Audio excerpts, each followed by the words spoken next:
Hello, everybody.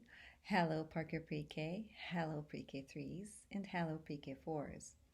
This time, I brought you a book that is one of our all-time favorites, and we read this together many times in class.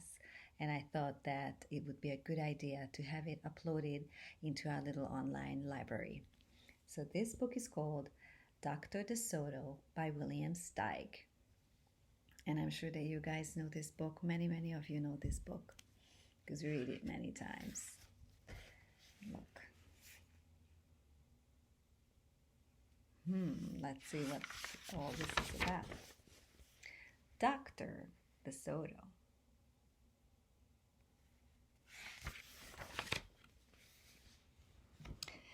Dr. De Soto, the dentist, did very good work, so he had no end of patients. Those close to his own size, moles, chipmunks, etc., sat in the regular dentist chair. Larger animals sat on the floor, while Dr. De Soto stood on a ladder. You can see how he's sitting on a ladder there.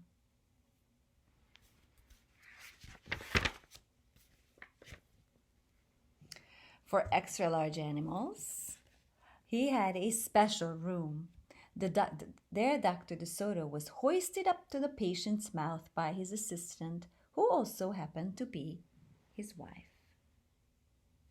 And he goes all the way up into the mouth of that patient. Dr. De Soto was especially popular with big animals. He was able to work inside their mouths, wearing rubbers to keep his feet dry, and his fingers were so delicate and his drills so dainty they could hardly feel any pain. Being a mouse, he refused to treat animals dangerous to mice, and it said so on his sign. Cats and other dangerous animals not accepted for treatment.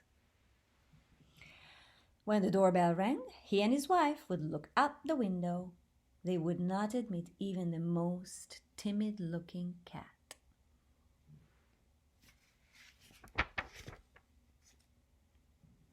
One day, when they looked out, they saw a well-dressed fox with a flannel bandage around his jaws. "I cannot treat you, sir," Dr. De Soto shouted. "Sir, haven't you read my sign?"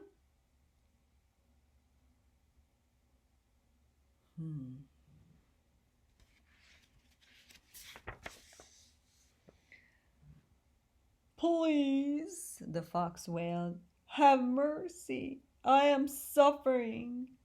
And he wept so bitterly that it was pitiful to hear. "Just a moment," said Dr. De Soto. "That poor fox," he whispered to his wife. "What shall we do?" "Let's risk it," said Mrs. De Soto. She pressed the buzzer and let the fox in.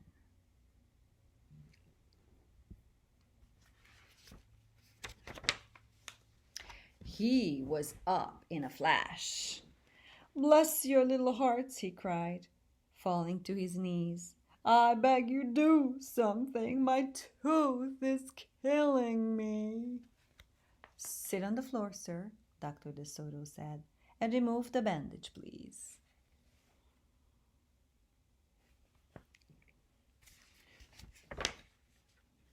Dr. De Soto climbed up the ladder and bravely entered the fox's mouth. "Oh, wow," he gasped. The fox had a rotten tooth and an unusually bad breath.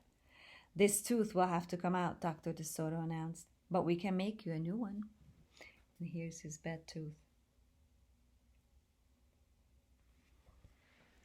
"Just stop the pain," whimpered the fox, wiping some tears away. Despite his misery, he realized he had a tasty little morsel in his mouth, and his jaw began to quiver. "Keep open," yelled Dr. De Soto. "Wide open," yelled his wife.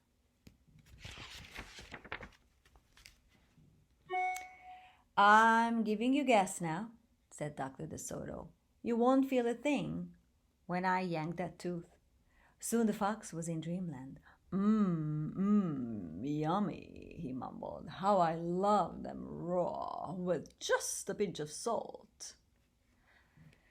They could guess what he was dreaming about.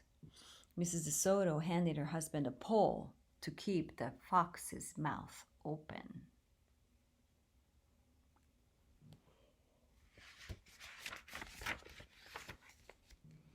Dr. DeSoto fastened his extractor to the bad tooth. Then he and his wife began running the winch, and finally, with a sucking sound, the tooth popped out and hung swaying in the air. I'm bleeding, the fox yelped when he came to. Dr. DeSoto ran up the ladder and stuffed some gauze in the hole. The worst is over, he said. I'll have your new tooth ready tomorrow. Be here at 11 sharp. The fox, still woozy, said goodbye and left. On his way home, he wondered if it would be shabby of him to eat the DeSotos when the job was done.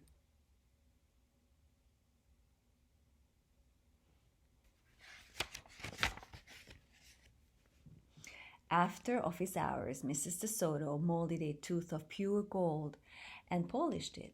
Raw with salt indeed, muttered Dr. DeSoto. How foolish to trust a fox. He didn't know what he was saying, said Mrs. DeSoto. Why should he harm us? We're helping him. Because he is a fox, said Dr. DeSoto. That night, the DeSotos lay awake worrying. Should we let him in tomorrow? Mrs. DeSoto wondered. Once I start a job, said the dentist firmly, I finish it. My father was the same way. But we must do something to protect ourselves, said his wife. They talked and talked until they formed a plan. I think it will work, said Dr. DeSoto, and a minute later, he was snoring.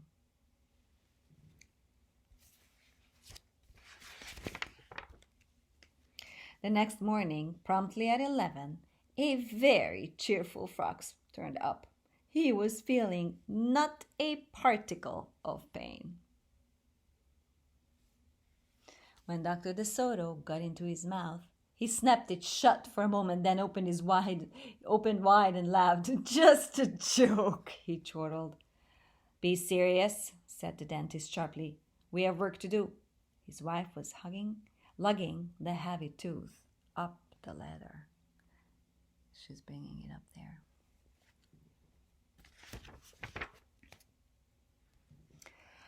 Oh, I love it, exclaimed the fox. It's just beautiful.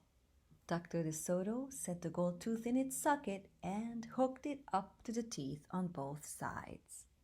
The fox caressed the new tooth with his tongue. My, it feels good, he thought. I really shouldn't eat them. On the other hand, how can I resist? We're not finished, said Dr. DeSoto, holding up a large jug. I have here a remarkable preparation developed only recently by my wife and me. With just one application, you can be rid of toothaches forever. How would you like to be the first one to receive this unique treatment?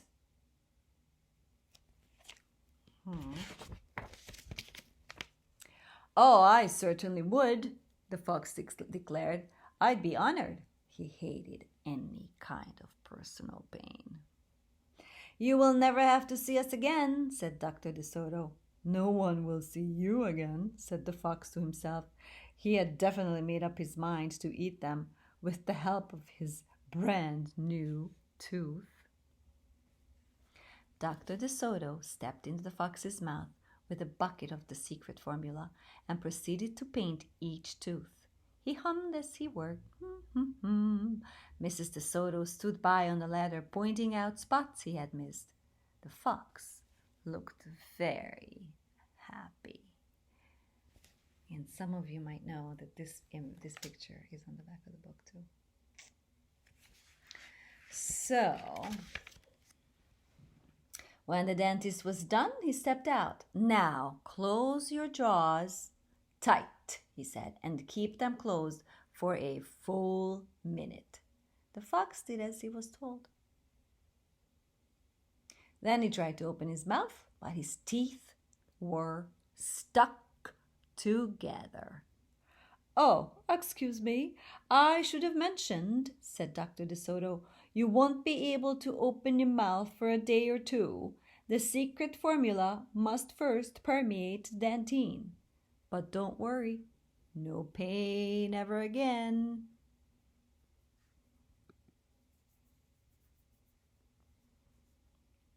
The fox was stunned. He stared at Dr. De Soto, then at his wife. They smiled and waited.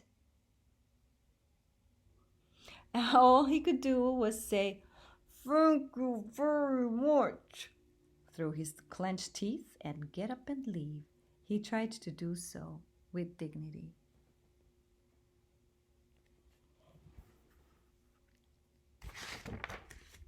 Then he stumbled down the stairs in a daze. Dr. De Soto and his assistant had outfoxed the fox. They kissed each other and took the rest of the day off. The end. I hope you guys enjoyed this book, and I will see you all very soon. Bye-bye.